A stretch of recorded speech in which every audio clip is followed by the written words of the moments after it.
Good evening, everybody. Thank you for joining us this evening, and I'd like to also welcome our virtual audience. Thank you for joining us live stream. And prior to calling the meeting to official order, I'd like us to share to the audience a few reminders.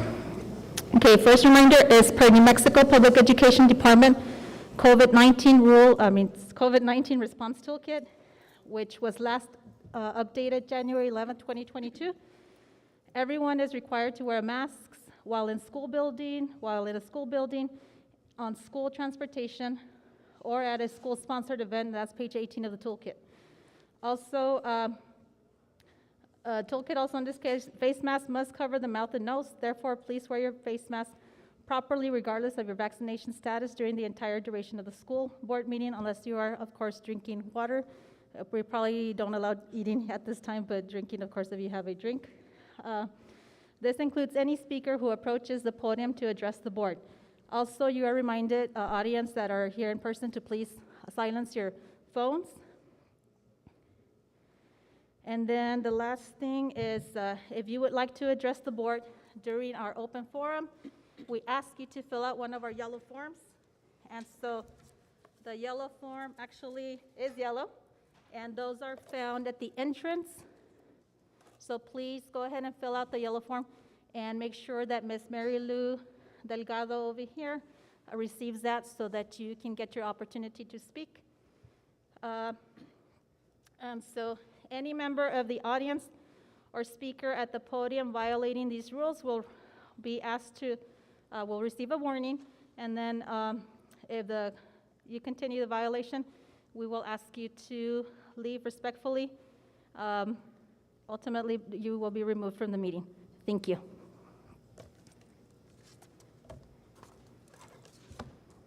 Okay, so now I call to order this regular school board meeting for the Gadsden Independent School District, Thursday, January 27, 2022 at 5:06 p.m. Ms. Delgado, can you please take roll call? Mr. Cano? Present. Mr. Castillo? Present. Ms. Flores? Present. Ms. Murillo? Ms. Rodriguez? Present. Madam President, we have established quorum. Thank you, Ms. Delgado. Moving on to our principal introduction, and I'd like to thank Ms. Lopez for hosting us this evening, and thank you so much for the hospitality. It was delicious, y la sopa muy deliciosa, picosa, pero deliciosa. But before that, let's go ahead and stand for the Pledge of Allegiance. Where's the flag? So, Madam President, members of the board, tonight doing our Pledge of Allegiance is also our student representative, Ms. Yadira.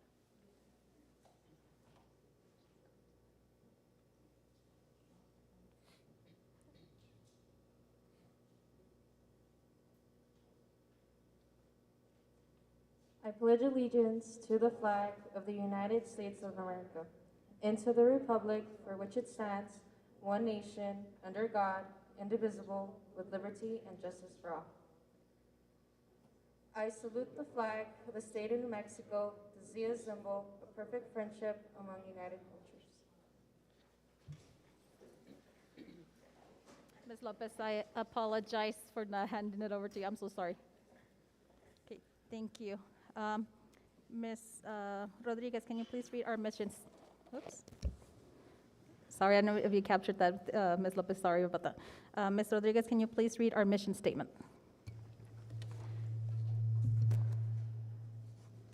The Gadsden Independent School District will ensure that all students will learn by putting education first. The district will provide quality educational opportunities conducive to learning that will facilitate students' individual goals. El Distrito Escolar Independiente de Gadsden se compromete a poner en prioridad la educación de cada estudiante.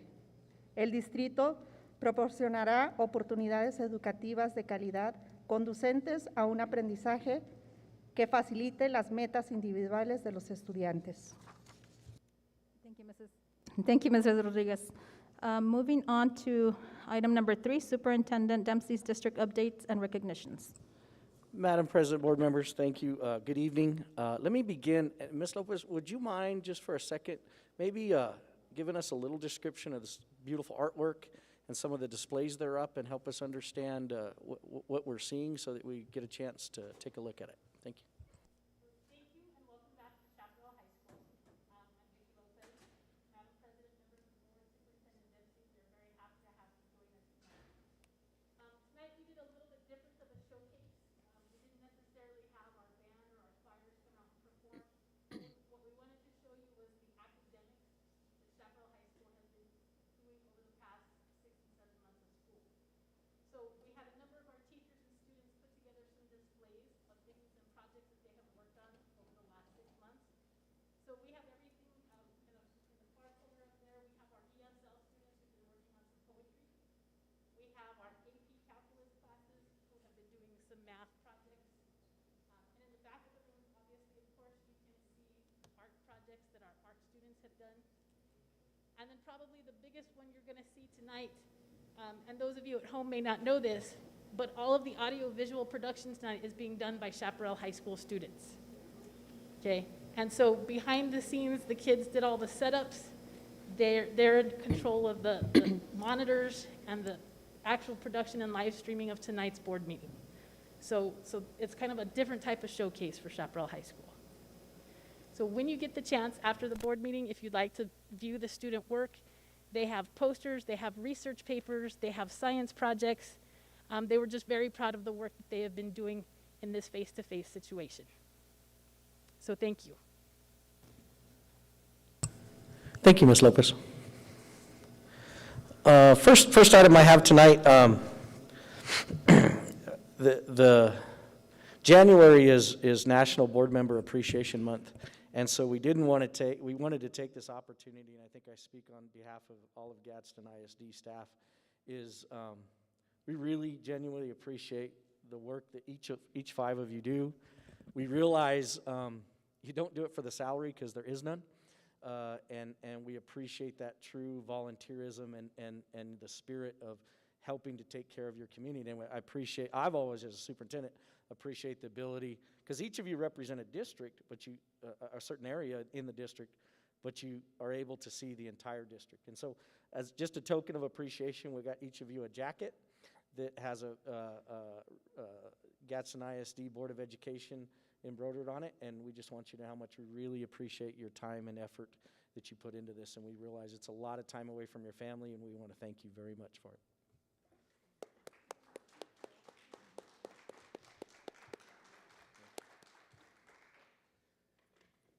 All right. Our next item is a COVID update. Mr. Snowdy, can you get our presentation up? I just want to give you a little bit, go ahead and go to the next slide. I just want to give you a little bit of an idea, our remote learning, some of our schools have had to shift temporarily to remote learning. And this is determined by the GISD mitigation plan. The entire process this year, I believe, helps to prioritize in-person learning. The staff will deliver instruction from their classrooms. We did just recently implement the 5-day quarantine period, and that's according to our NMPD toolkit. And campus staff, now just a note here that campus staff quarantines becomes a major factor in determining if we can maintain adequate supervision. So what I mean by that is the number of staff members out could impede our ability to continue in-person learning. Now we're already, and I don't want to jinx anything, we're seeing a decline already. We had a significant increase right when we came back from break. We're seeing a decline in cases, and I'm optimistic that we maybe will probably be okay, but we're just going to have to watch that very closely and monitor it. It's built on a percent by campus, so at 1%, there's certain things we do, 2%, 3%, 4%. When we get to 5%, we're definitely looking to do some remote learning for a temporary amount of time. And so those are the type of things we're watching for, okay? And smaller campuses are impacted a little harder because obviously it only takes a few cases to jump quickly, okay? Next slide, please.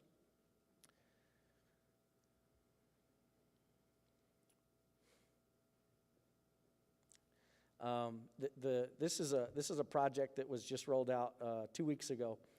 This allows members of our National Guard to fill the role of substitute teachers. Our public education department supports the National Guard members who volunteer, and they're helping them with their background and licensure. They serve in a capacity in which the community they choose. So keep in mind that they're probably residents of the community they're working in. They're probably not going to travel to do this. We requested 30 individuals for our substitute pool.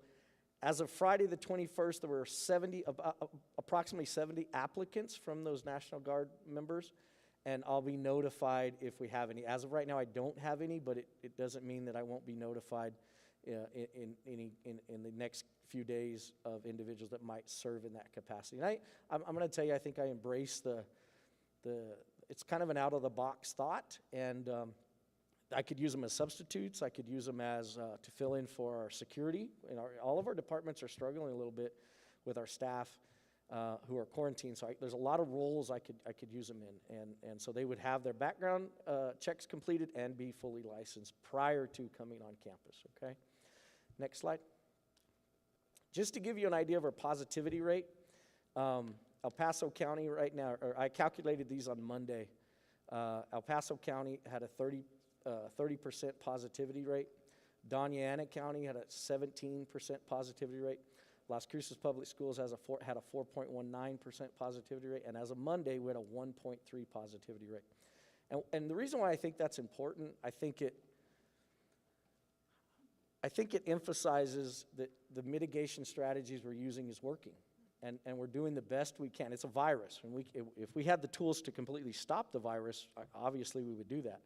We have the tools to mitigate it, and typically a school is going to mirror their community, and you see the county, and that's quite significantly higher than our school district, and even Las Cruces. So I'm gonna say Las Cruces is doing a good job, and so I think schools. When I say I think schools are some of the safest places to be, I agree with that. Now there's a balance with that, and so once you start seeing cases rise on a campus, inaction is a liability, and so if we see cases begin to jump and we don't do anything, then that's a liability on us as a school district. And so we have a responsibility to react when we see a problem, okay? Next slide. There was a question that came up about the pandemic EBT, and I had to do a little research on this.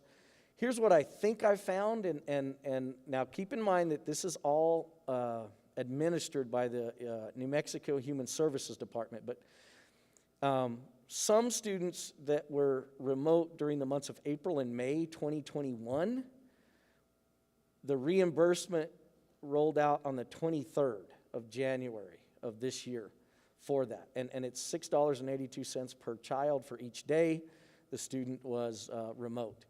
Now, this includes students who remained virtual. I also think I found out, and what they're trying to do is the state may distribute additional funds to students who have been required to quarantine. And so we use a QT code. When we have a student that's quarantined, it's going to be very important that we note that correctly in PowerSchool, because that data is going to be extracted from PowerSchool, and that's going to be how it's determined. The other thing that's going to be very important is, and we went through this the time before in the summer, accurate addresses in case parents need those cards or those kind of things is going to be very important, because they're going to pull that information from our data set. Now, they pull it from us, so once they take it, we don't have any control over it. And so if you're talking to parents and they don't have the right address, I encourage them to contact their school and get the right address on those forms. If they're struggling or have some questions, they would need to contact the New Mexico Human Services Department. Next slide. And then test to stay and employee surveillance testing. Last meeting we talked about this process, and I without hesitation would tell you I'm very proud of our nursing department and the work they've done. But I think at some level we were getting close to being overwhelmed. And so we've started working with a vendor, PMG. They're scheduled to do a site visit on Monday the 31st. Our goal is to establish 4 sites within the district. The tentative start date, and so we think testing will begin February 7th. Now keep in mind that's tentative. and PMG would assume full responsibility of test to stay and the employee surveillance testing. And so there's my COVID update. I'll be happy if you wanted to email me questions or things of that nature. That's what I know at this point. And as with COVID, one of the things I've definitely learned is it is a fluid situation that could change almost daily sometimes. Our cases on our campuses have reduced significantly. And so we had several campuses last week shift to remote. And I believe as of today, we have no campuses above the 3% threshold. So, that's what we're, trying to do our very best to try to take care of our students, but prioritize in-person learning. Okay? Next item, Ms. Avila.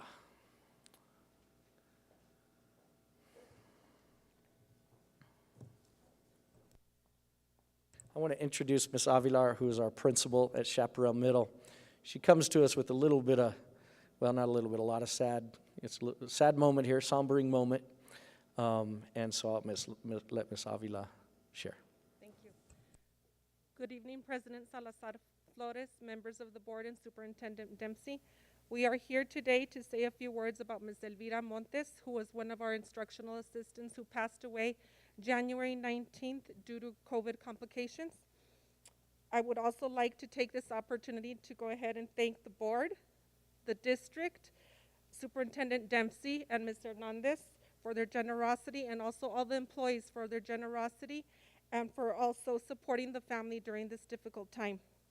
Ms. Montes is a huge loss to Chaparral Middle School. We missed her dearly daily.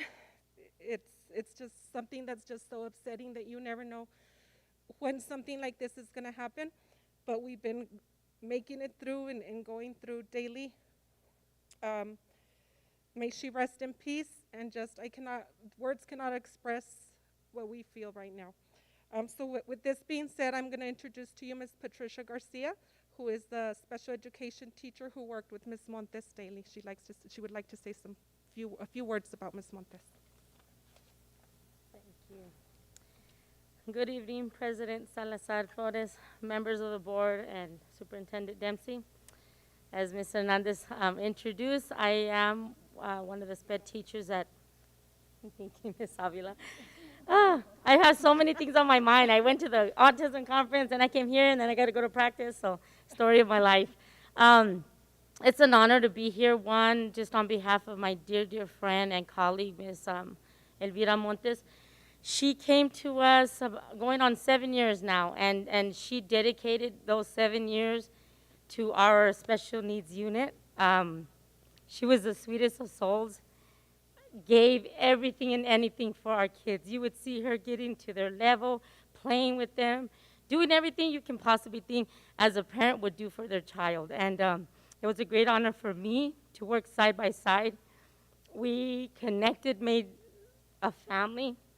Our unit is not just, it's a lot of work, but with people like Ms. Montes, it just made our job easier, fun, enjoyable, and of course, we always went with the notice of it's always about the kids first. So with that, I remember a little story. When she first came, I didn't even know who she was.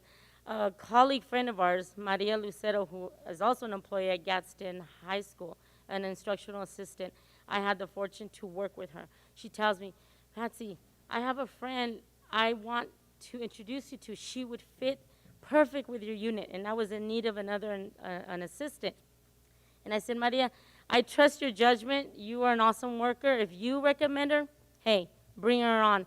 And at that time, Ms. Hernandez and Ms. Avila were there, and this is who we're going to interview. And they did 3 other people, and she was a high qualified with her passion and the things that she wanted to bring to the unit. She came ready to meet all the kids, and I still have a note from her. I still remember, because the first day she came, one of the students slapped her.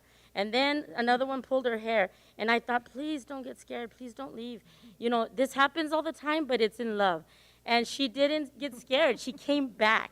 And that was the definite, like, yep, she's made for this. And I still hold this note, dear. She wrote me a note along with some gifts and says, thank you, Ms. Garcia, for the opportunity to work with you. I really love my job, and I enjoy working with the kids. Thank you for all your help and trust that you have in me. Merry Christmas, Elvira Montes. And so, as she would always say, muchísimas gracias. Thank you very, very much. I know on behalf of her family, I communicate with her daughter almost 2-3 times a week. They are in awe with the support that they've received. They don't even know you all, but because her mom was a Gadsden employee, they are just overwhelmed with the showering, prayers, love, and support that they've had this time of their loss. And I do want to share the services are tomorrow, Friday the 28th. It's going to be at Funeral del Angel Restaurant, and they are only having a capacity of 100, and it's located on 8817 Dyer from 4 to 9. Again, the family is asking with respects to everything that's going on. Do not attend if you do not feel well, even if it's a cold, just to respect them and the loss of their mother and just for safety precautions. Saturday, they are having the services at Blessed Sacrament Parish on Diana, and they are going to televise it live on YouTube for those that either can't go or prefer to stay safe and watch it online. But again, on behalf of the Ms. Montes and her family, the gratitude, I can't even express how thankful they are for all that Gadsden has done for Ms. Montes. Thank you. So at this time, we ask if we could have a moment of silence.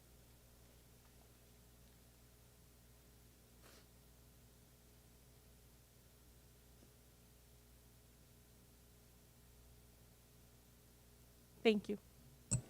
Thank you, Ms. Avila. Our next item is our virtual learning platforms, and I believe Mr. Wogemuth and Mr. Rapinut are going to help with this presentation.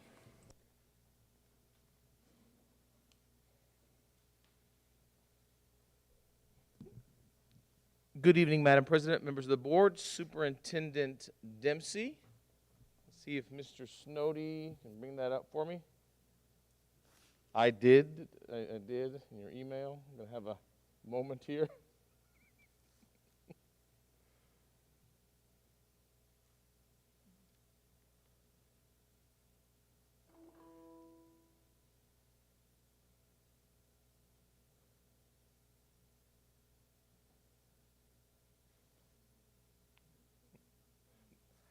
That's not it, Mr. Snowdy. I think it's from from the Google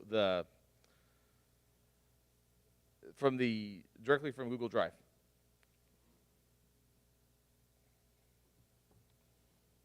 This is good suspense. This is a very good presentation. It's worth the wait. Put some graphs in there. Some really nice pictures.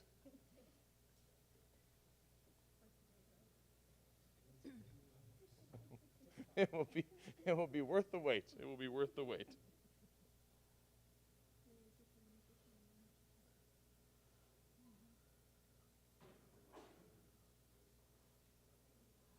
It's the one on the right, Mr. Snowdy. There we go. Okay. See? This has 3 pictures on the front. Last time, there was just 2. I had a stride on there because Mr. Rapinet's helping today. Well, thank you for having us back for an update on virtual learning here in Gadsden. Next slide, Mr. Snowdy. So again, last time I gave you the overall enrollment for students in Edmentum at Options. These are our full-time students. In total this year, we've had 539 students registered. At this time, we have 218% of the students still active. So that's a little bit down as we had families choose to return to in-person learning in January, which is a positive. We want to provide the options and really give the parents some choice. So we still had about 200. I think that's a good number for our full-time students. The next slide is going to show you by grade level similar measures here. So by grade level, the red line are the number district-wide. that are still enrolled with adoptions. The blue line is the number that dropped. So basically, what you can see there is that, kind of with our younger grades, there are elementary grades.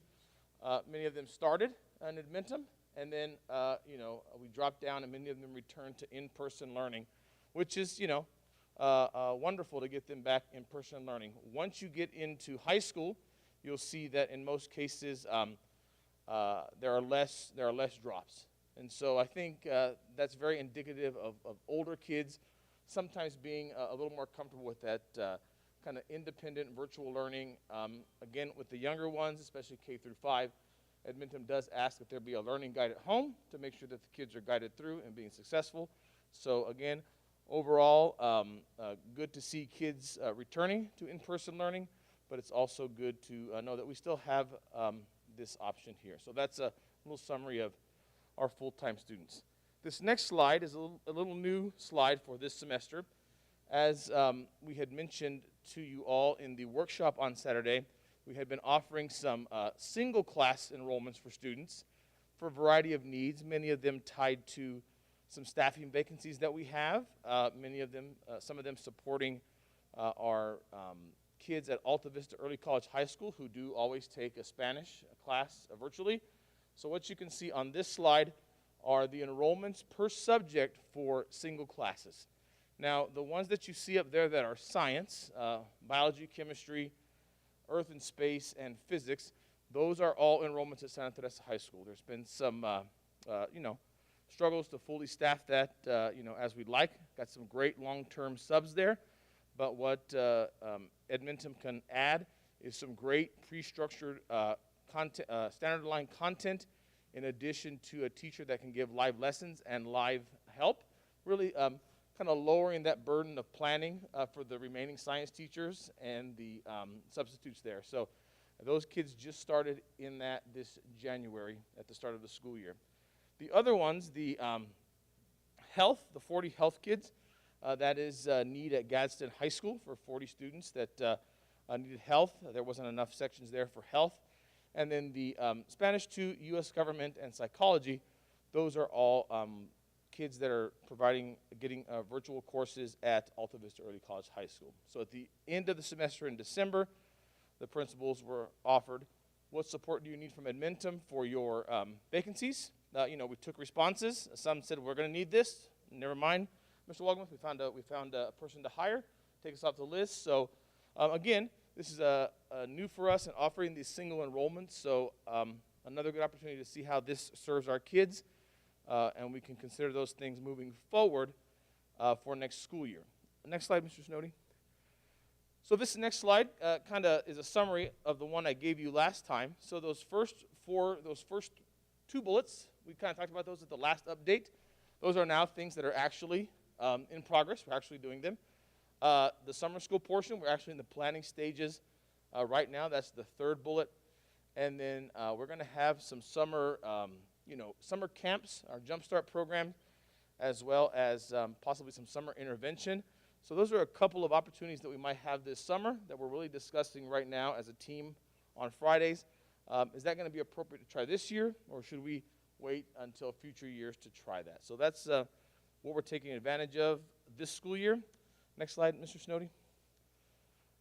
And then, of course, I wanted to share with you, as we talk about expanded opportunities for kids, I just wanted to kind of give you an idea of what some of electives that are offered via Edmentum in the future that we could try to give our kids access to in the summer or during the school year. I picked some that I really felt hear a lot about, here as a director and former principal. Animation. Kids want to get into video game design. So a couple opportunities here to virtually explore that, as well as cosmetology. A lot of interest in our community in the cosmetology business. So they do offer a couple of introductory courses virtually on those. Next slide, Mr. Snowdy. These ones I picked because they were very, they're examples that were very varied. We know that green energy is an up-and-coming career pathway, so they do offer a taste of that. We know that kids are into sports. They all want to be athletes, and sometimes you got to say, as you're preparing to be an athlete in college, you might want to study sports entertainment and marketing. So again, area of high interest, an opportunity for our kids to have a bit of exploration. And then veterinary science. We know that that's a medical area that our kids are interested in. Again, an opportunity to possibly explore that. And then lastly, I think this is one or two more examples left. Next slide, Mr. Snowdy. Languages that can be offered through Edmentum. I put Chinese here because, as I mentioned on Friday, if you can speak Spanish, English, and Chinese, you are going to be able to speak to, in the career area, you'll be able to really communicate with 2/3 of the world's population. And then they offer lots of different courses in the multicultural area and ethnic studies. This was an example of a women's studies course through film. And then world religions, a lot of opportunities to expose our kids there. And finally, for courses, they do offer prep courses in SAT and ACT. So this is just kind of a snippet. And as we move forward, we'll kind of figure out where those sort of fit. Next slide, Mr. Snowdy. We'll figure out where those opportunities fit for our kids. And then, of course, if those are able to be staffed by the Edmentum teachers, we might look into some of those opportunities possibly this summer. Been in discussion with a couple of our principals in staffing for next year to see if it's something they want to pilot with some of these different electives that we're not able to offer here in person in Gadsden. And as I mentioned last time, here's a summary of our future opportunities working with Edmentum. Again, the big idea, looking at that virtual academy. I have a planning meeting I got asked to go to kind of look at our next 2 or 3 year plan with Edmentum. Again, attracting kids back from state virtual academies into our own virtual academy once it's built, using Ed Options for credit recovery, using it, as I just showed, to supplement CTE and AP offerings, and our college exam prep courses. So you saw some of those examples. And I think this next one is my last one. And then summer school offerings, training our teachers to be virtual teachers using the Edmentum platform. And then there's a large section there in Edmentum, which I didn't share this time, but it might be a good thing to share in the next update about SEL courses that our kids can take, not for credit, but really integrated into advisory or with their counselors. That's a great list that keeps growing and growing and growing. I think that might be good for an additional update. And again, I think the goal is, out of the pandemic, we're really looking to add a virtual academy as a permanent option for our families. So there's an update. If you have any questions about that, feel free to email me and give me a call. I'll be happy to clarify for you. And now it's Mr. Rappinet's turn.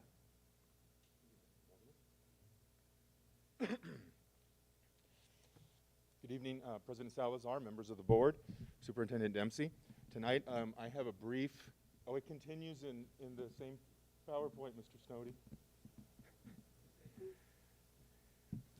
A quick review of what we are doing in special education for our students in virtual instruction. And so at this point in time, there are 3 different modes of delivery of instruction. For our students who receive maximum level services, that would be kids who in like a self-contained classroom for life skills, developmental skills, or maybe structured communication class. For those students, we have 2 Gadsden teachers who are their caseload managers, and they're getting virtual instruction through Google Classrooms and the other Google apps. Okay? Okay. And there's about 19 students participating in that type of a model of instruction. Thank you. The next slide, please. We have a group of students who receive what I would refer to as minimal or moderate services, typically A and B level services, and there are 21 students who are still receiving services through Edmentum. Edmentum has a dedicated special education teacher who meets on a weekly basis with our Gadsden caseload managers.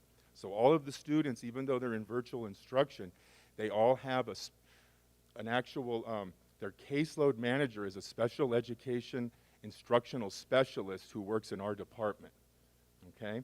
And so they do the IEP, they communicate back and forth with Edmentum on how the students progressing in their platform.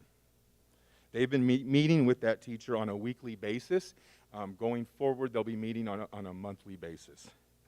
And those students still have access to live sessions with that teacher and all the other features of Admentum.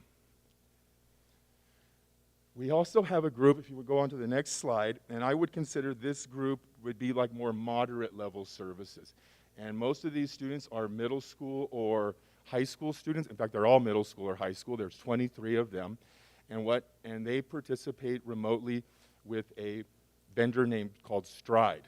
Stride has provided us 4 dedicated teachers, 1 for each core subject. They work hand in hand with another special ed instructional specialist named Cora Young. Miss Young is the caseload manager for those 23 students, and she has the ability, working with Stride, to adapt, modify, and even delete lessons to make those lessons more appropriate for the student and their level. Okay, and we really like Stride. We have the ability to add more. In fact, I was contacted by a principal today. They have an IEP coming up, and they'd like to recommend the student for Stride. And so we can still add to that, but we ask that they remain in there for the semester. Okay, like Mr. Wolgamus says, if you have any other questions about how we're providing virtual instruction to our students with disabilities, I'd be happy to take a phone call or an email from you all. Thank you. Thank you, Mr. Rapida and Mr. Wogamuth. We appreciate that update. And like we mentioned, so a lot of information. We'll make sure each board member gets a copy of that presentation, and then that way that may spark some questions, and please email either one of those or myself, and we'll be happy to try to address those questions, okay? Next item is our student representative, and this is a senior at Chaparral High School, Ms. Estrada. Hi, good afternoon, everyone. I'm Yadira Estrada. I'm the senior representative for Chaparral High School. I would first like to start off by saying that our school is the first high school in our district to be implementing the 21st Century Grant. Some of the following clubs that we have available after school right now include civic engagement, nightclub, Zumba, fitness club, our mentorship program, the garden and horticulture club, which I would also like to add that our gardening club is partnering with La Semilla to design a campus community garden. Some activities that we have coming up is our civic engagement actually had a game night last night for our students, and we also have another event coming up in February. Our gardening club will be hosting a dinner and movie night for Valentine's Day for our students. CHS will be kicking off the start of testing season with a pep rally coming up next Friday. We have prom for juniors and seniors coming up March 18th. And then our campus also plans to have a campus-wide mental health day for the students. I would also like to mention that our Business Professionals of America and FCCLA have upcoming competitions in February for state. Over the holidays, our National Honor Society and Student Council members collected and donated toys and food cans to shelters in Las Cruces and El Paso. Regarding sports, our cheerleaders placed in their NMSU competition last Saturday. Our wrestling students are doing great. Our basketball boys and girls are also doing well in their sports. We have track and field, baseball, and softball season starting in February, along with games starting as well in February. Thank you. Thank you very much. We appreciate that update, and congratulations. And the next item we have is board member report.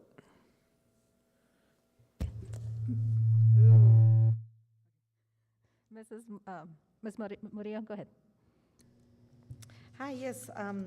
I would like to, since we're in Chaparral, right, I would like to just say congratulations to Mr. David Ubinger since he got the Golden Apple Award. I wish he would have been here because I wanted to say congratulations. So just wanted to publicly thank him for doing that and more for our kids. I think that's an awesome accomplishment and achievement, and the fact that He was, in our local news. I mean, it's amazing. So encourage other teachers to keep doing more for our students and get recognized. So I'm very proud of that. Also, getting ready for going to Santa Fe for the legislative session. We will be advocating for our district along with Mr. Dempsey, our superintendent. And then we attended a workshop, a lot of information this Saturday. So thank you so much for the team for providing all those many details. I'm sure that everybody had plans, but it was a very, very productive Saturday. And I thank you so much for your hard work. I truly, truly appreciate it. Thank you.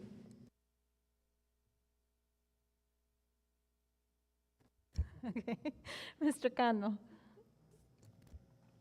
First, I'd like to start out by the condolences to the Montes family. You know, I know how it feels to be able to lose family members, you know, around, and my blessings and condolences to the family. Like Miss, we did have that meeting on Saturday. It was very awesome. We've learned a lot of good things, and hopefully we keep progressing. And unfortunately, I wish you guys luck at Santa Fe. I'll be missing that trip, and hopefully we'll get together again and travel like a family again. That's all I got today. Mr. Castillo. Thank you. Ms. Lopez, thank you for the hospitality, and it's great to watch these kids, not young adults, take charge of their program. It's always a pleasure to come and see them over there, behind the curtain. You know, they look more intense than football people. I mean, it's awesome to see them take pride in what they do. That's why they're great at what they do. Also, the culinary program here at Chaparral is awesome. So congratulations to this school. Ms. Lopez doing a great job. And that workshop, as always, any workshop is work, but hopefully we get some good basic learning and of how everything goes. And with that, hopefully next week Santa Fe goes well. Thank you. Thank you, Mr. Castillo. Mrs. Rodriguez. Mrs. Lopez, thank you for having us here at Chaparral High School. And I saw some of the exhibits as I was walking in, part of the exhibit, and it's just wonderful. You can see that the kids really put some effort into what they were doing, and it's so varied. That's the most interesting part of it. So thank you. I will definitely be paying more, stopping and doing some more reading. To the Montes family, my condolences to her immediate family and to her Chaparral Middle School family and all of the GISD family that knew her. I appreciate hearing the great things that people have done. It's unfortunate that we have lost such a great person. And like I said, my condolences to all of you. And I'm also going to say about the workshop on Saturday. It was on the strategic planning, and there's great things coming forward. We have a great group of directors, and I know that everyone's collaborating and really working hard to move forward. There's a lot of work to do, and I think that one of the biggest things is that we need a little bit of patience, but be assured that we are moving forward. And lastly, I want to remind everyone to please participate during Coffee with the Principal, Coffee with the Superintendent. And one other thing that I fail to mention all the time is make sure that you look at the websites that belong to your school, to your campus, wherever your children go, wherever they attend. Those have valuable information. And please, anything that you do not understand, don't hesitate in asking, because that's the way we are going to know whether we're doing what is necessary. And instead of just asking around, go to the people that know the information, and that way you can get it correct. And I think that concludes my report. Thank you, Ms. Rodriguez. Thank you once again, Ms. Lopez, for your hospitality, and Ms. Garcia to the culinary team. It was delicious. Also, my heartfelt condolences to the Montes family. Thank you for picking Chaparral Middle School to serve us, because we struggled to get people out here in Chaparral, and she gave us 7 years, and she actually was from El Paso. So I really appreciate those folks coming in, you know, who drive from Las Cruces, El Paso, you know, 45, almost an hour to get here. Thank you so much for your commitment to the community of Chaparral. I was also in attendance at the strategic plan workshop. It was a very productive meeting. Thank you, Superintendent Dempsey, and all your presenters. Y'all did an awesome job, and thank you for all your hard work. Let's see. And I guess I'll conclude with the, we all know that the state legislators have started working right in Santa Fe. I actually wanted to go join the NEA on Saturday, but I was at the strategic. I was like, dang, I missed out on joining my colleagues out there. But, you know, stay on top of it. It's very important. And you know, as an adult is where, I mean, actually probably these past 4 years is when really that I've been educating myself regarding what state legislators do, the senators, et cetera. I really encourage our community and everybody in the Gadsden Independent School District Committee, you know, stay on top of that. You know, yes, there's the, you know, I think it passed one of the committees for the salary increase for teachers, but, you know, you need to call your state legislators to encourage them that, I became aware yesterday that the increase is not for social workers, and that's not fair in my opinion, so we need to advocate for social workers too, for that salary increase. So please stay on top of that so that you can communicate, you know, what, you know, if you approve, disapprove, it's your opinion, but, you know, reach out to our state legislators. And I think he's, I don't know, he's listed here, but he's up there working hard. I thank our local state rep, Willie Madrid, for all you do for our community.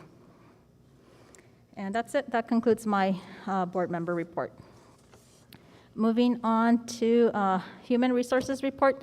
That is available to the public, and no action is required on the behalf of the board. Moving on to item 6, regular school board minutes for January 13, 2022. Do I hear a motion? Modification of the agenda. Sorry, Mr. Castillo. Modification of the agenda. Do I hear a motion? I'll make a motion that we accept the agenda as is. Mr. Castillo has made a motion to accept the agenda as is. Superintendent Dempsey? So recommend. All in favor? Aye. Aye. Motion passes.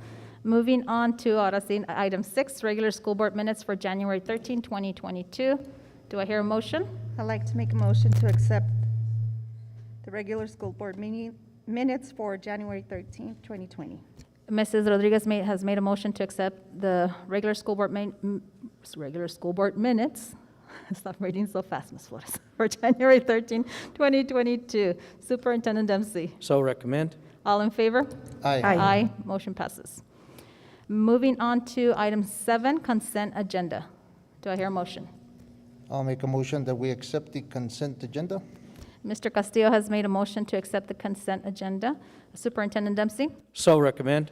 All in favor? Aye. Aye. Motion passes. Moving on to item 8, open forum. Mrs. Delgado, do we have any speakers this evening? Madam President, we have 2 open forum tonight. Erin Wolfley and Nancy Castro. Okay, thank you, Mrs. Delgado.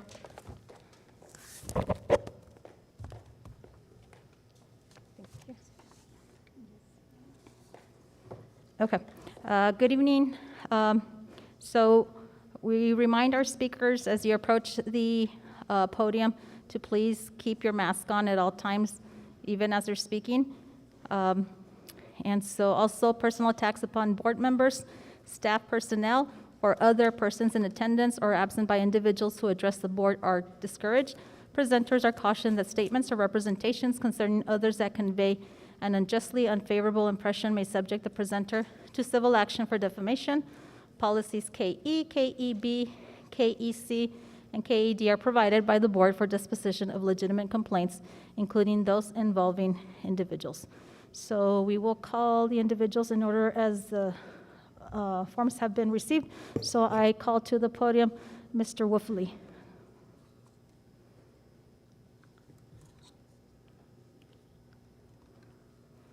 Thank you for your time. I have several questions today. We go over COVID policy quite a bit. Do we have any policies in place when this pandemic starts to wind down? The rest of the country is ending. I really appreciate the board members paying attention.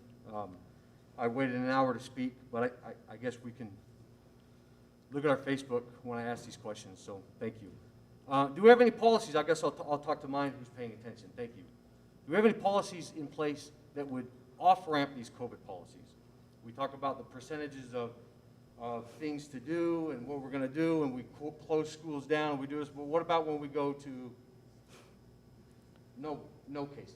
Do we have any policies in place? Do we talk about that? Do we have any planning in place? Do we have any planning about next year? Next year is coming up quick. We waited till the last day of the school, or one of the last days of the summer, to spring on that we're going to wear masks. Are we going to do that again? Is there any planning going into the next school year? The last thing I would like to say is I would like to thank the board. My child was reprimanded in school today, or the other day, and he was blamed for why his school is going remote. He was also reprimanded by saying, because he has a hard time wearing his mask, that is why people are dying. I have no idea what we're doing. Is that acceptable behavior from an elementary school teacher to blame a pandemic and people dying on one of my children because a rambunctious 6-year-old has a hard time keeping his mask on? I have been coming to these meetings. I get no answers other than Santa Fe is telling us everything. The rest of this week, 3 states, have undone their mask policy. Is it the board's policy that you are smarter than the rest of the 45 states out there? What as a parent can I do? Can I plan for next year? Can you give me some things? What's going to happen next year so I can do something with my children other than letting them languish in this school district while the rest of the country has normal? The board president, can you defend the policy of why high school students have to wear masks in basketball games? Is that a policy that you are willing to defend? And if not, why do we continue to have it? Mr. Wolfley, I'm going to ask you to put your mask on, please. Thank you, sir. This mask is not a medical face mask. It was handed out by the district. I would like some answers as to what we're going to do. We do presentations, and we got maps, and we got third parties coming in here and telling us, what about when we're going to go back to normal? Like the rest of the country. Like everybody else. Is there any way to get some answers for that? When we can take these masks off? When we can stop putting up dividers on tables? Does anybody think that that's appropriate? Did you eat lunch with a divider between you today? My children had to line up like animals and get fed like dogs. Don't talk. Don't talk, because you will personally kill somebody. Tell me what I can do.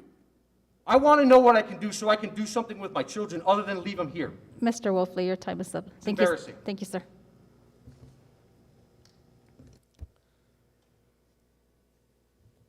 Okay, moving on to our next speaker.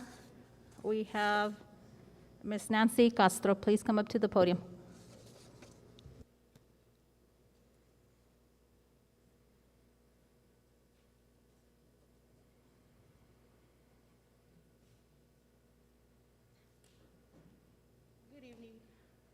Good evening, ma'am. Members of the school board. You can lower it down, so very nice. Members of the school board, Madam President, Superintendent Dempsey. Well, I'm a parent from Chaparral, and just recently I found out that when my kids travel, that the parents are responsible for paying for hotels for the kids that are not vaccinated. That, if they make it to the playoffs or whatever, that we are responsible for the boys that are not vaccinated to stay and pay for them to stay at another room away from those that are vaccinated. I believe that this isn't fair. I thought and I believe that this matter was off the table, but it comes back to me saying that we, the parents, are responsible to paying for the hotel. I feel that they are being discriminated because they are choosing their right to not get vaccinated. I feel and believe that the district should make it fair across the board for other players and students that are not vaccinated. I feel that this is unfair and ridiculous, that us parents have to pay for this. Our kids want to play and represent the school, but I mean, if they practice together, they should stay together, plain and simple. And also, what I don't like is that there's a lot of assumptions and assuming that parents and kids are getting sick because of parties, going out, hanging out with their friends. That's not true. For me, personally, I don't let my kids go out. I don't, for the same reason. For the same reason. I can't afford them to get sick. My daughter's pregnant. I lost a granddaughter 2 years ago, and I don't intend to lose another one due to this. This is why I keep my kids home. My kids are constantly being sent home. My 8th grader has been sent home 3 times under quarantine. My junior has been sent home twice for the same reason. And I do everything I can possibly at home to prevent my kids from going out, partying. They call me, I'm a helicopter parent, but at this point I really don't care because, you know, I'm protecting my kids and my family, and especially with my grandson on his way. I ain't gonna take no risk to jeopardize his life or my daughter's life or any of my family members. I have health issues as well, but I'm not gonna jeopardize it. I go, I do what I gotta do, and I come home, and that's it. I don't go out, sanitize my house, I clean my house, I do everything. I send my kids to school. 2-3 days later, they send them back home because they got sick. Where did they get it? I don't know. Last but not least, I tried to get in contact with the district. I left messages, and I'm still waiting on a response. I call, and it just rings. I called 3 days later, and it rings. I'm still waiting for a message to be returned to me. Thank you. Thank you, Ms. Castro.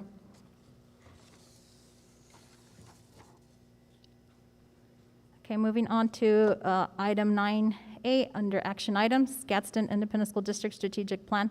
Superintendent Dempsey. Madam President, board members, thank you very much. This past Saturday, our leadership team was able to present the strategic plan, and I'll try to summarize. The strategic plan was created with a series of community meetings where anyone in attendance could present a need. That need went through a process that allowed it to be prioritized.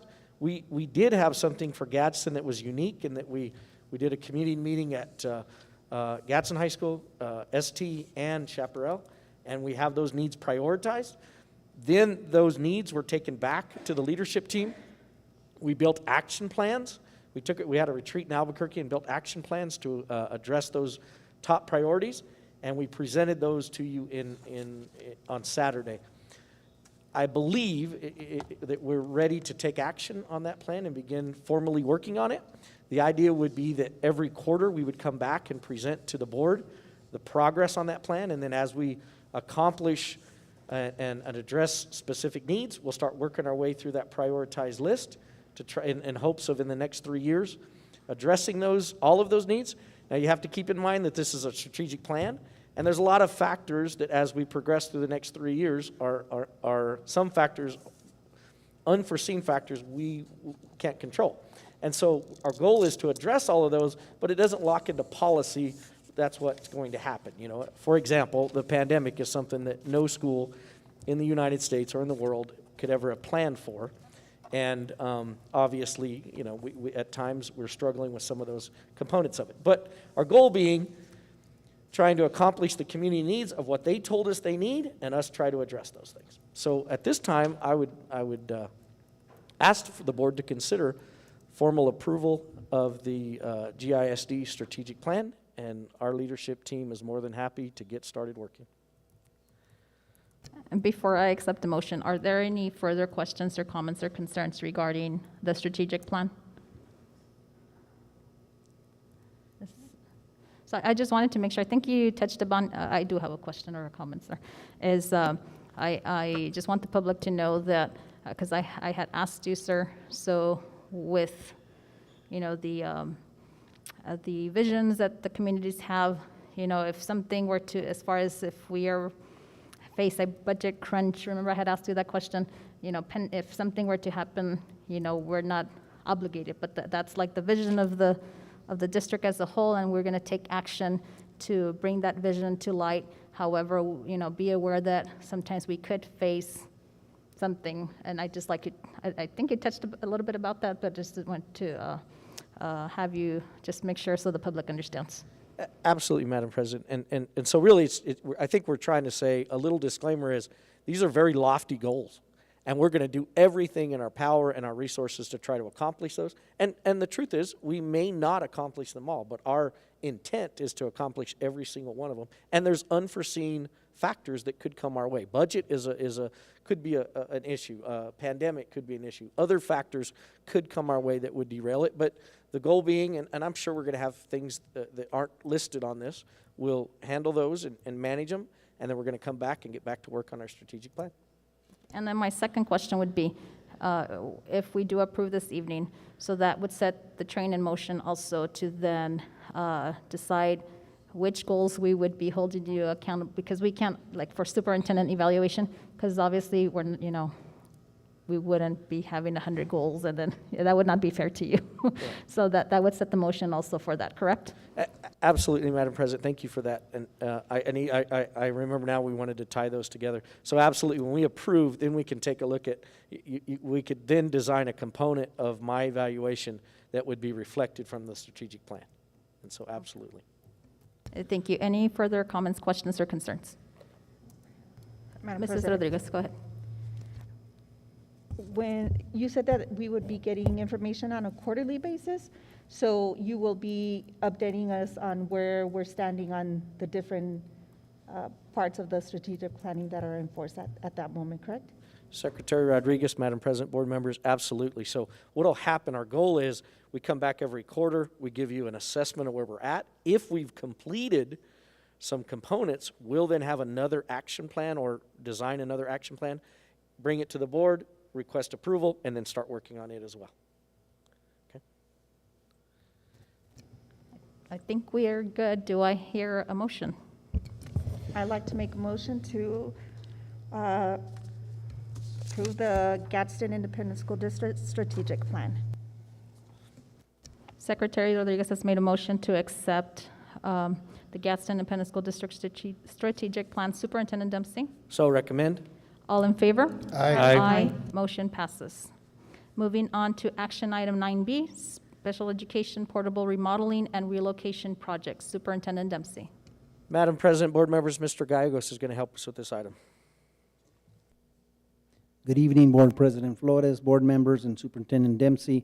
I bring before you for action an approval of our selection of J&M Construction or Heritage Construction to do the special ed project, portable project, where they're moving 7 portables, 4 from Gadsden High School, 1 from Desert Trail, and 2 from Mesquite to 7 selected sites.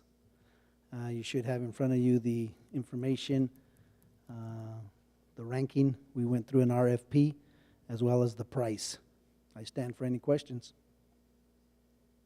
Colleagues, any questions, comments, or concerns for Mr. Gallegos? Mrs. Murillo, go ahead. I just wanted to clarify, this is the one that you presented at the last board meeting, right? Correct. Okay.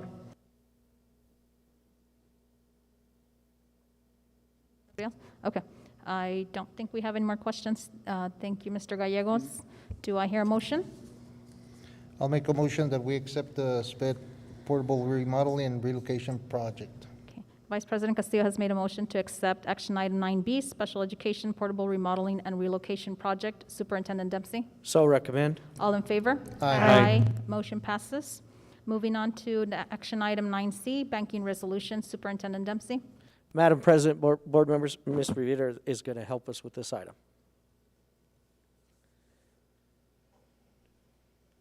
Good evening, President Salazar Flores, members of the board, Superintendent Dempsey. I bring to you for action the request to update the banking resolution designating authorized signers for Gadsden ISD with the banking institutions Wells Fargo, First American Bank, and Bank of the West.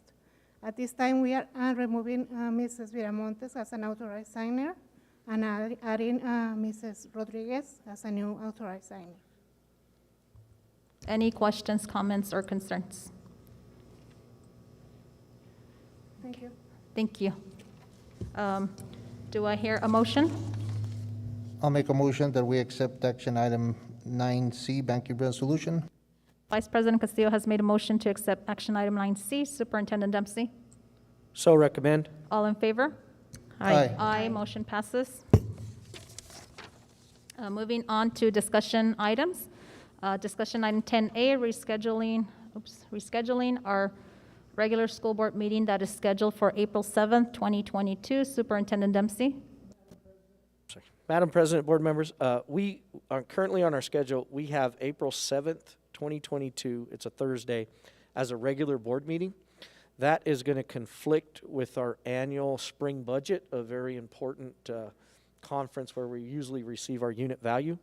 I would suggest that we reschedule that regular meeting, possibly to Tuesday, April 5th, 2022. Okay, I guess any questions, comments, or concerns? Look at your calendars to see if there's any conflicting events with Tuesday, April the 5th. Coming back from San Diego, Monday. I'm So- sorry? Yeah, we're coming back from San Diego on Monday, so we should be good, right? Yes. It's going to be a long week, right? We're going to be busy. I'm going to be busy that week. Yes, sir. So does that work out for everybody? See? Okay. So, yes, sir. We can reschedule that from this April 7th to April 5th.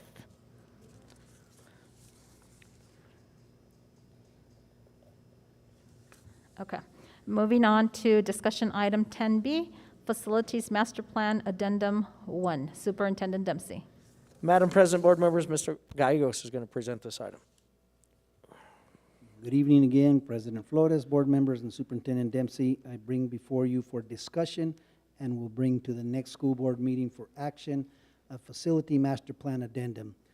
Remember, the Facility Master Plan is required to be done by the PSFA in the state of New Mexico every 5 years. We approved that one last January 2021, and it is good for 5 years. Our Facility Master Plan goes from 2021 to 2026.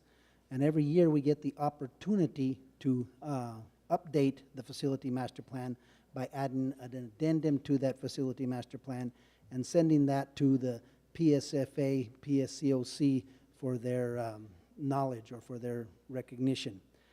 We have run into a situation where several of our fire alarms, as listed on the board there, are ending their life of cycle or are past their life of cycle.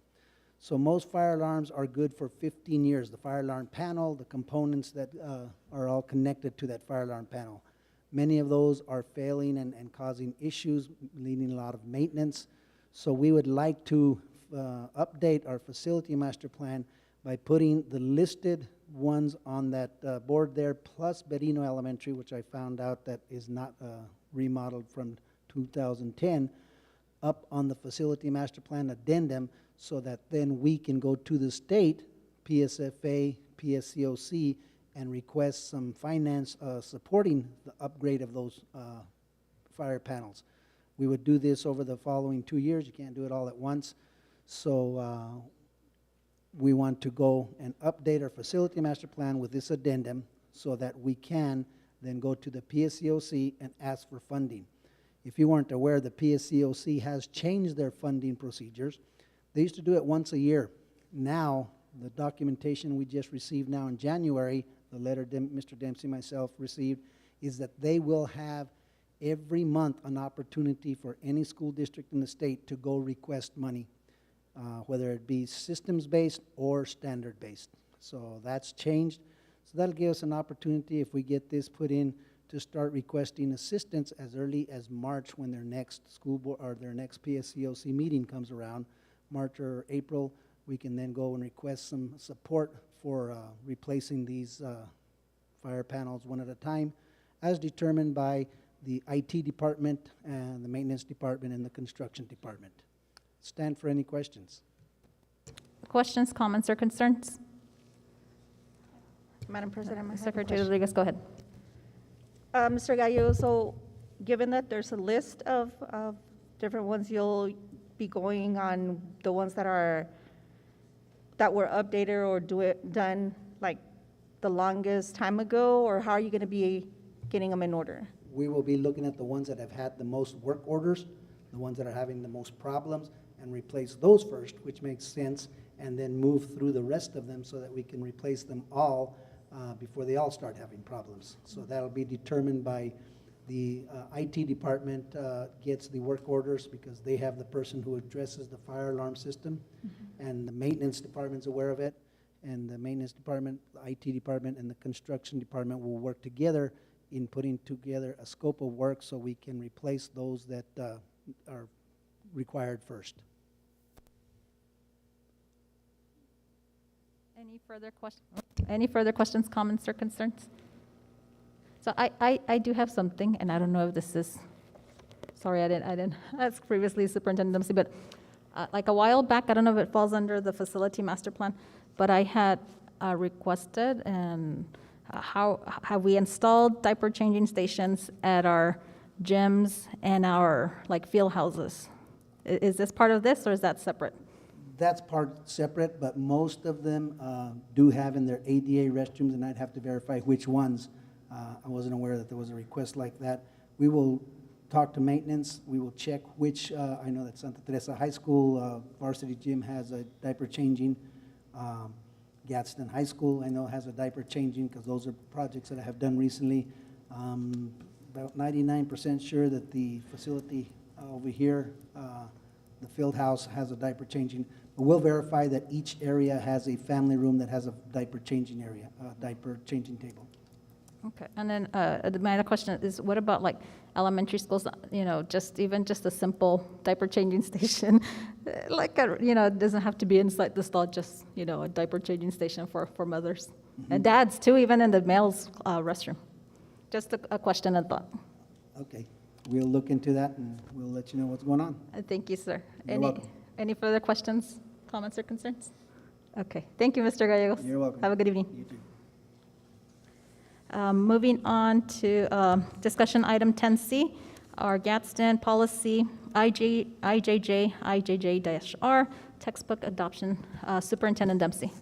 Madam President, board members, Ms. Hernandez is going to present this item. Good afternoon, Madam President, members of the board, and Superintendent Dempsey. As you are aware, this is a previous discussion in our workshop, and I know that we were trying to figure the process out in our district. And so I just want to reiterate that this adoption process is driven by the New Mexico PED. New Mexico PED does have its own department. There's law attached to this piece. I believe it was in 1978 when that came through in regards to making sure that we are picking materials that are relevant to all of our students. And so I just wanted to direct us to, we do have policy in place in our district, and the process is, I'll start from the state level. So when it's a adoption year for whatever content area or materials we're looking for, the PED makes a call for publishers, and then those publishers submit some paperwork to the PED. After that piece, the PED develops their own committee, and it constitutes of people across the state. One of our district specialists was part of that piece, and so they do kind of what we do at the school level, right? They vet those pieces, and then whatever is recommended to the PED and meets criteria is accepted as a publisher, and then those publishers are dropped down to the districts. Now, the districts have their own process as well, and so what happens is I am in place right now we do in our district have a instructional materials coordinator, and that's Mr. Ray Lara, and like Ms. Flores was saying, another one of our pulling double duty. He's one of our local representatives, and so we've been texting back and forth, and we were trying to make sure we collaborated on answering some questions. So when that happens, Mr. Lara distributes dates, for example, for publisher presentations, the rubrics, provide some guidance for the campus levels as our committees are built. Currently, the job falls on our assistant principals. For a long time, our instructional coaches were heading these committees, and to be honest, that's really not part of their role. because mostly the burden of knowing projections, knowing programs, identifying supplemental materials, digital resources, all those pieces.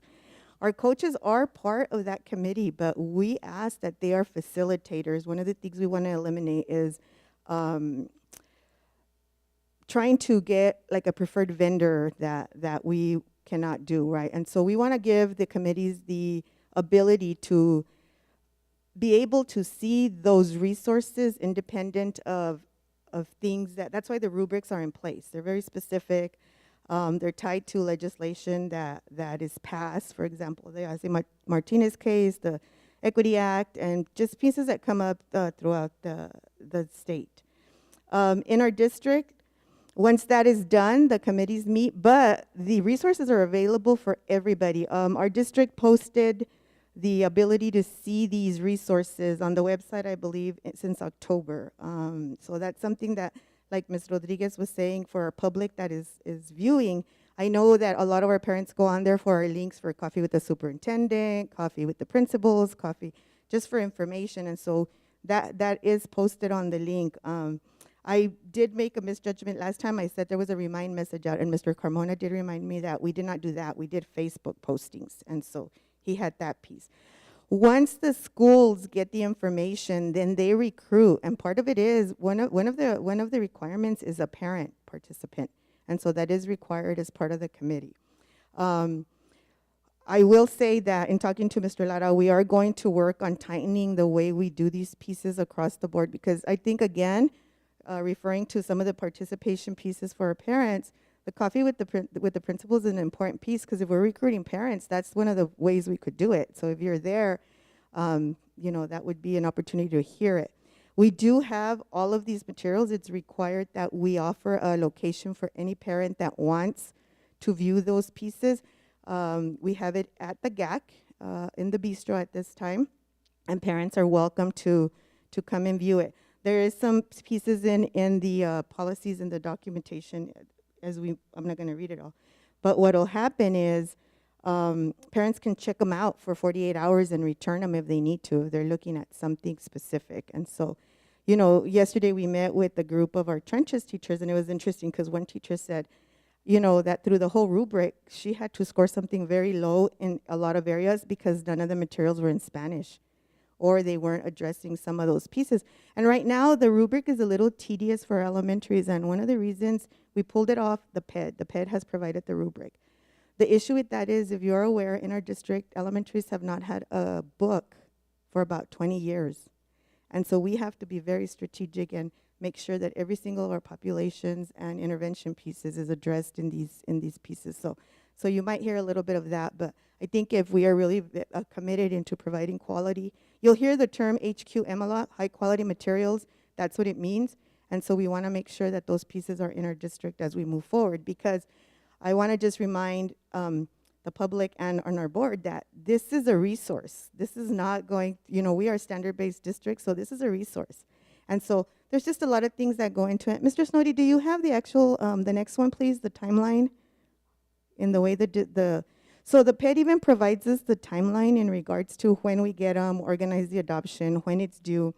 Once everything is compiled, Mr. Lara will present to the board, because the board is responsible for the approval of that budget. And to be honest, although it looks like a lot last year, I believe, and if Ms. Ludi, Ms. Henry, I was looking through our paperwork, 1.4 million was allotted just for that piece, but my understanding is our district supported a little bit more if we need to. And so one of the things we are looking at this year is making sure that when we're ordering pieces or picking a resource, that we are getting all the pieces that come with it, because we found that teachers' editions may be missing. We didn't buy the digital resources. We forgot the supplemental materials. And so we are, just so the board is aware, reorganizing that department as well, because we did have this semester that I was in charge of that piece. There was a lot of glitches in regards to the ordering. We can go through the end of March if we needed to close those pieces, but you got to remember, it still has to come to the board, be approved, and then we still have to order. We order in May, we're not going to get the stuff till October. And so that was some of those pieces that we struggled with this year. So as you can see, this is the timeline, and I stand for any questions in regards to the process in itself. Any questions, comments, or concerns? Secretary Rodriguez, go ahead. Thank you, Ms. Hernandez.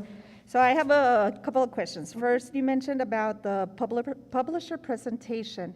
So with that presentation, is that anyone can attend?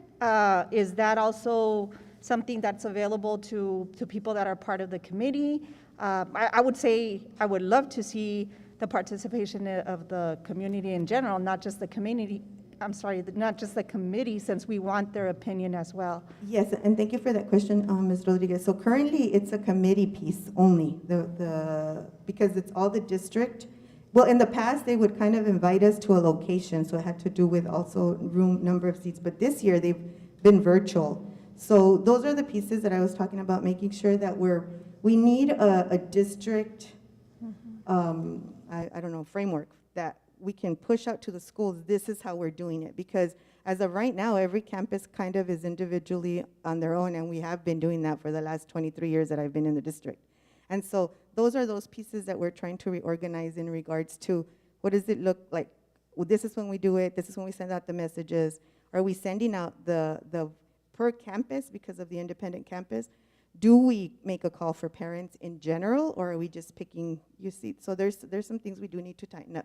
But anybody can attend, and so I think that was an important piece in the workshop. I think it was Ms. Flores who made the comment. So our public is aware, parents, if you want to view these pieces, just contact their principal, and they're welcome to come in and see them. That is part of that piece. So that's something we'll fix for next adoption. Thank you. Yes, I think that it's critical, right? In order, I mean, we have these for at least 6 years. That's what yes, and we still have time right now because we still have really through February. So if we need to, maybe this weekend or Monday, we can send out parents were like a whole district type of thing for the elementaries and let them know that we are adopting that piece. So we still have time. Okay, and then the other one, let's see, you mentioned about the rubric, and I did look at the rubric, and it's very long. It's very intense, and it seems like they have it by grade level, so it's going to vary. Do we, as a district, have anything, or perhaps that could be something that, I know you mentioned like the framework, maybe even for that, to have something that is more friendly? We're going to look at that. And this year, like I said, because we have not adopted at the elementary level, it's crucial that we go through that process.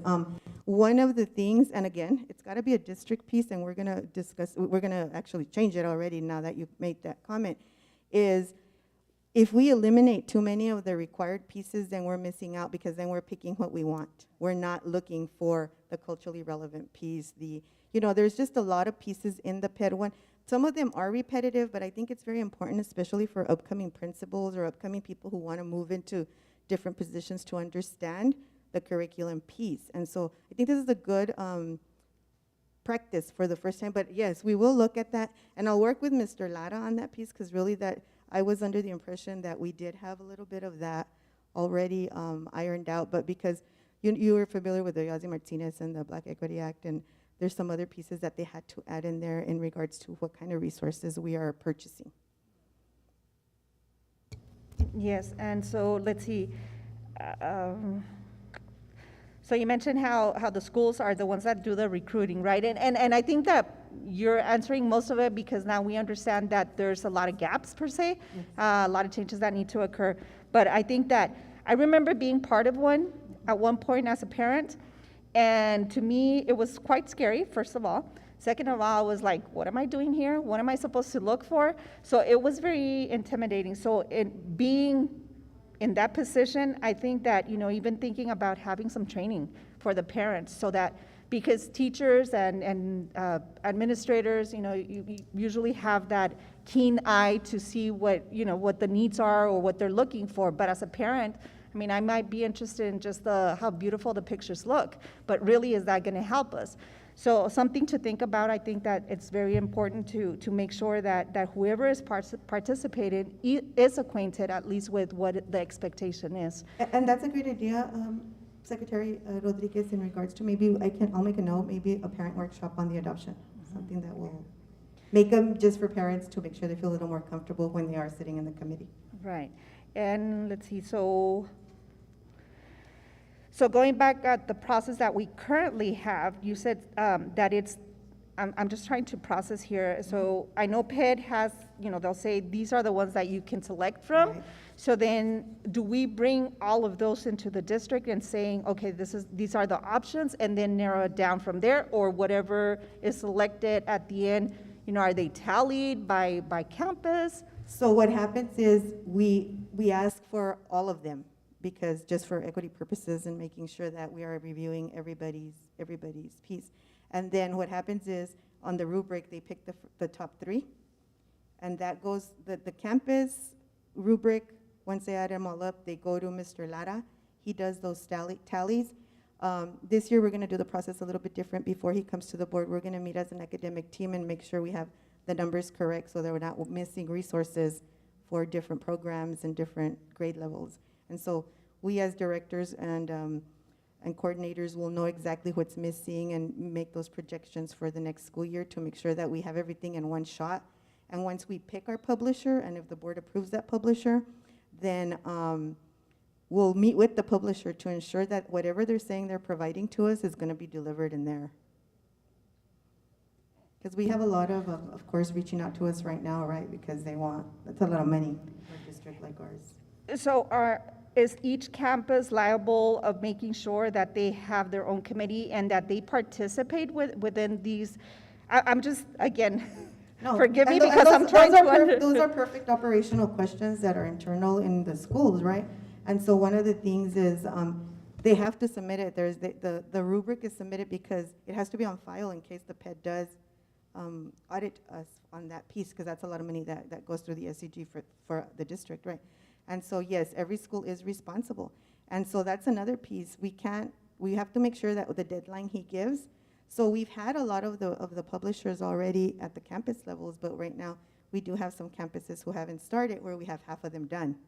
And so on our end, there needs to be, I think, a very, very structured timeline. And so those are the pieces that we are monitoring and making sure that we implement as we move forward.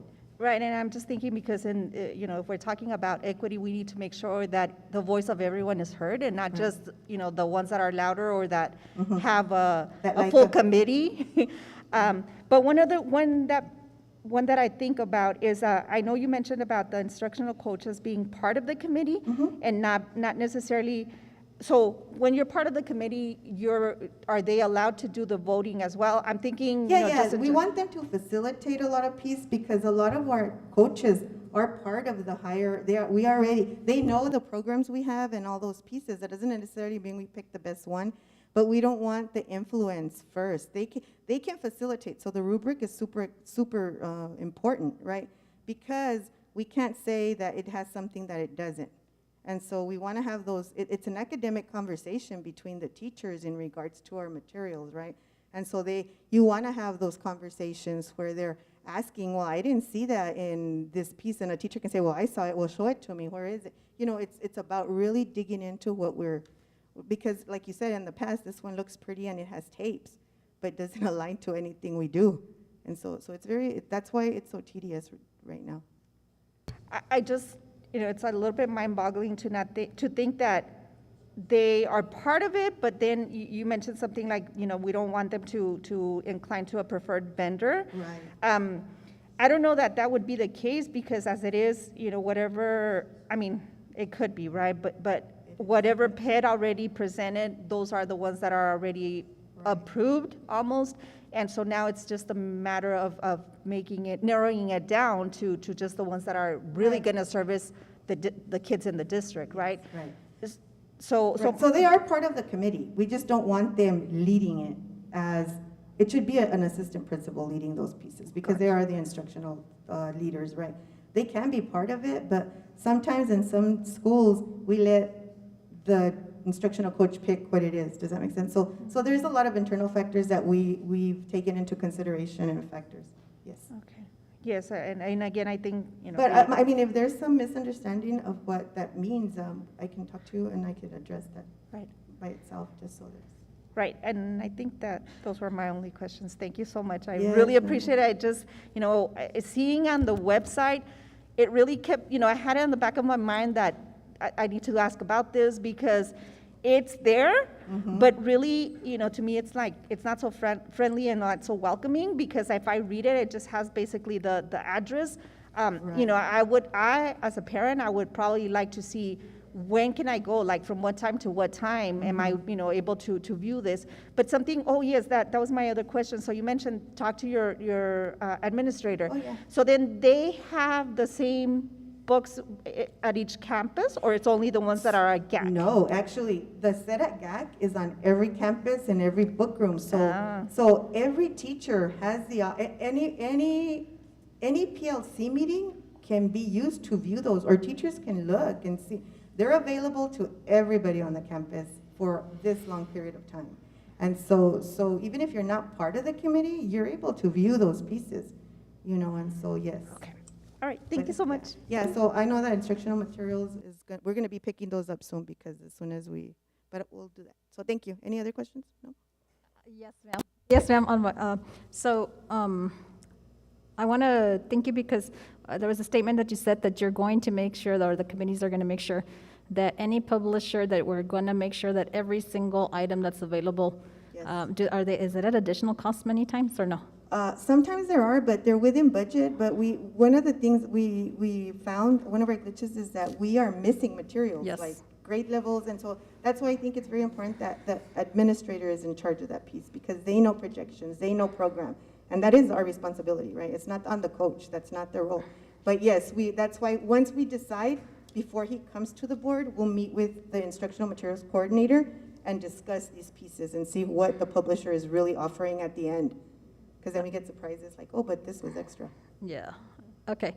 And then, so if I'm understanding correctly, every school selects a committee, the principals select the teachers, et cetera, for the committee, and then it's a democratic process. It gets submitted to who? To Mr. Lara, or to Mr. Lara? And then is there like a top 2 choices or top 3? Yeah, I think he presents the top 3 to you, and then we go with the first choice if that's what the district decides. And now that we have this team too, we can make sure that we are all on the same page. But it has to be what the district decides. And that was a question I think that was asked: does every campus get their own book? No. It becomes a district. So there's only one round of selection, right? So there's not 2 where, okay. Right, but that doesn't mean that we can't purchase other pieces, not maybe with instructional materials. We can do the supplementals and things like that through funds. Okay, and well, we have plenty of time's ticking, so who holds responsible our campuses to get on move on? Well, actually, that's something, because I learned this week that we have half the campuses submitting already and the other half don't. So that's something that I'll get on with Ms. Gamon, the administrative assistant in instructional materials.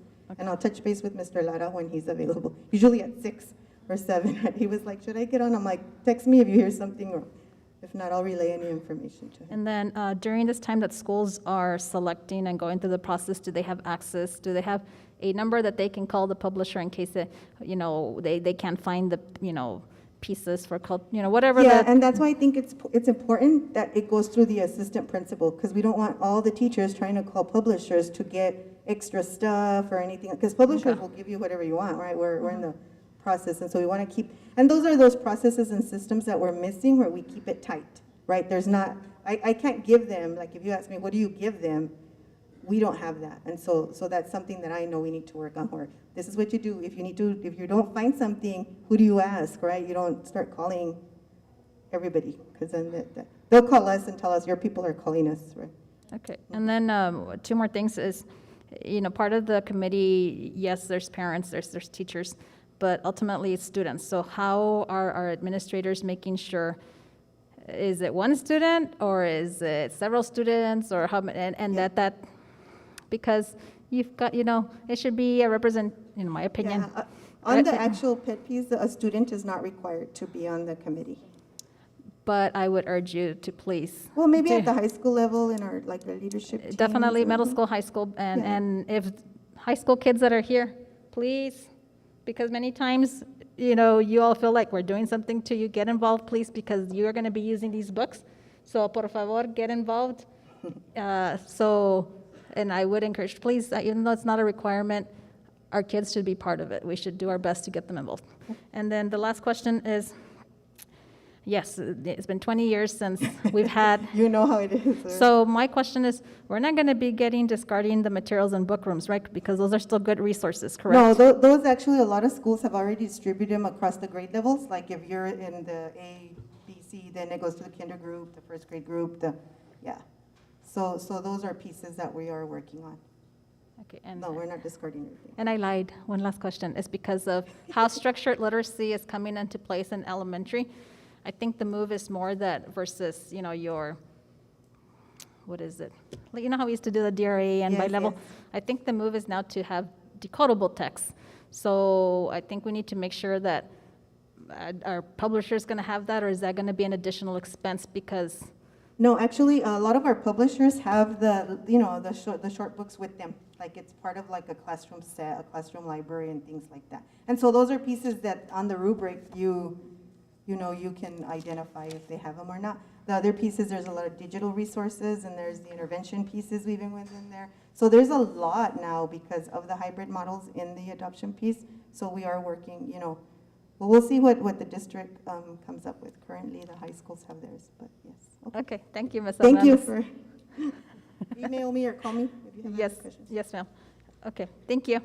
Moving on to discussion item 10D, our Gadsden policy, IKC, class ranking, and GPA calculation. Superintendent Dempsey. Okay, Madam President, board members, I thought it might be, this was a request, but I think it's a good time to have this conversation before we get to graduation, because this sometimes can get a little bit controversial sometimes. And I think there might be some concerns out there with parents and maybe even students, and we'll do this presentation for the board this evening, and then we'll work on some student presentations in the near future so that they understand the changes in our grading scale really don't change, and I'll give you some examples if you go to the next slide, how calculations of GPA don't change. So here's our policy. The board does have a policy, IKC, and it describes, it's basically how your GPA is generated, and it talks about a 4-point scale, and then it talks about a weighted scale or a 5-point scale, which pre-AP and dual credit and AP courses are on a 5-point scale, and I'll give you an example of those, okay? And so, Mr. Stoney, if you go to the next slide. So here we have an example of, on the old grading system with a 100-point scale, you have a student, this will probably be maybe a junior in high school, English Language Arts 3, Algebra 2, U.S. History, Chemistry, Welding, ROTC, and Athletics. And you can see the percentages, a 90, a 68, an 85, a 78, 95, 90, and a 95. And those translate to a letter grade, an A, a D, a B, C, A, and there's 3 A's. Those, an A in the 4-point system equals a 4, a B a 3, a C a 2, a D a 1, and an F would be a 0. You add those up, divide it by the number of classes, and that's a simple grade point average calculation of 3.14. If you jump over to our current proficiency grading scale and just take the percents away, nothing changes. You see how nothing changes whatsoever in terms of calculating a GPA.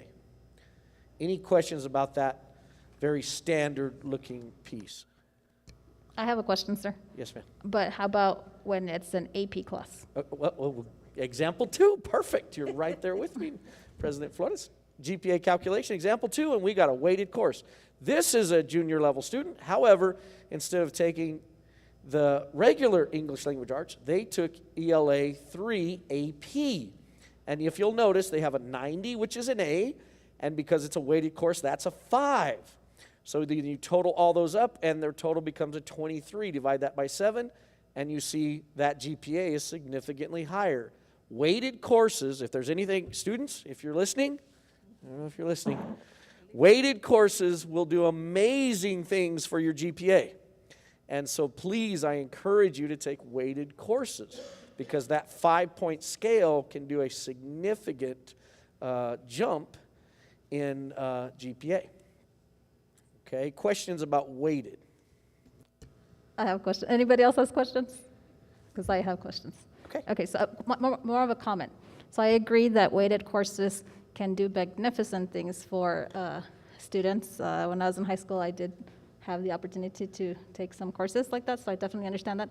However, I'm also going to say that when my colleagues are not implementing standard-based grading properly, weighted courses can drastically affect our kids. So I'm asking, please, please, please, teachers out there, if you need support, Mr. Dempsey can reach out to Ms. Hernandez, your administrators, because we need to be grading standard-based and doing it appropriately because it can affect kids. Absolutely. And in the end, your grade, a student's grade in their class, is going to impact their GPA. So there is no question that grade is what generates the GPA. And so Ms. Flores has a very valid point with that. So next slide. This is where we just talk about, the policy tries to, and I just tried to summarize here, it talks about the top 10 or top 10%. And so keep in mind, I think some of our campuses recognize the top 10, which is a subset of the top 10%. So some of our graduates, if they're in the top 10%, you get a specific robe, and top 10 maybe get an additional honor, a cord, or something of that nature, okay? You must be a student with GISD your entire senior year to be eligible for the top 10 or top 10%. It defines how to handle early and late graduates. There's a definition of a tie. The board really pay attention here because when we get to determining salutatorian and valedictorian, it tells you exactly how many decibel places you go out to determine whether it's a tie. And you can have co-salutatorians and co-valedictorians, okay? And then there's a cutoff date to determine those valedictorian and salutatorian, and it depends on the graduation date. It's like 4 days prior to the date of graduation. And so those are things, and believe it or not, it can get a little controversial in these situations because, as we want our students to be very serious about their grades, and sometimes it can get very competitive, and you can see where students who, they've worked for 4 years, and some have taken so many dual credit courses, and some have taken so many advanced placement courses, and they're very close, and right at the end, somebody takes an extra dual credit course, and they nudge somebody out, and that has happened. So I just want to make sure you kind of think about that, and then any questions you might have regarding GPA calculations and class rank. Questions, comments? Secretary Rodriguez. Madam President. So now I'm just thinking that with Edmentum, if we will be having those AP courses that the students will be able to participate in the single course, or it wouldn't make a difference, right? It's still our GISD student, so it still would apply the same thing that as if they were taking the courses here. Madam President, members of the board, Superintendent Dempsey, that is correct. The way we are working with the grades coming from Edmentum, we have matching, they have their course titles, then we have our matching course titles in Power School, and we just match those up. And of course, like we do with grades from DACC and other outside organizations that we receive grades from, we always have just a scale to convert them to the right kind of percentage to input into our grade book.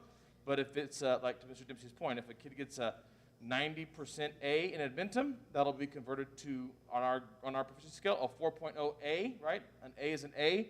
To Mr. Dempsey's point, when calculating GPA, it is always tied to the letter and not whatever the number happens to be. So you just always want to make sure that the letter that was given in this, with this vendor, DACC, is the same letter that ends up in our Power School gradebook, and we'll calculate GPA correctly. Other questions? Thank you, Mr. Wogwood. I want to make a comment, and then, so I'm just going to say it flat out to the students. Personally, I am tired of the ranking, and I think it's an outdated system because you know what, boys and girls, or ladies and gentlemen, don't let ranking define you, okay? Because you can be whatever you want to be, and I get emotional because I'm tired of it. Our kids are stressing out over ranking, And that's not important, guys. Okay? So please, please, adelante, don't let that define you. However, I am going to keep harping on my soapbox. Teachers, please, you need to grade. If you need help, get the help, because our kids should not be suffering if you're not understanding the grading system. That is not fair to them. And I want to open the floor to Ms. Yanira Estrada. Do you have anything to say, young lady? Porque you are a student. Do you have it? Oh, she left already. I was like, where is she? But, okay, so I'll conclude with that. Any other further questions or comments? Okay. So moving on to item 11, do I hear adjournment? Do I hear a motion? Madam President, I'd like to make a motion to adjourn. Mr. Cano has made a motion to adjourn. Superintendent Dempsey. So recommend. All in favor? Aye. Aye. That motion passes. Good night. Thank you for joining us this evening. Be safe. Love you. Take care. Bye.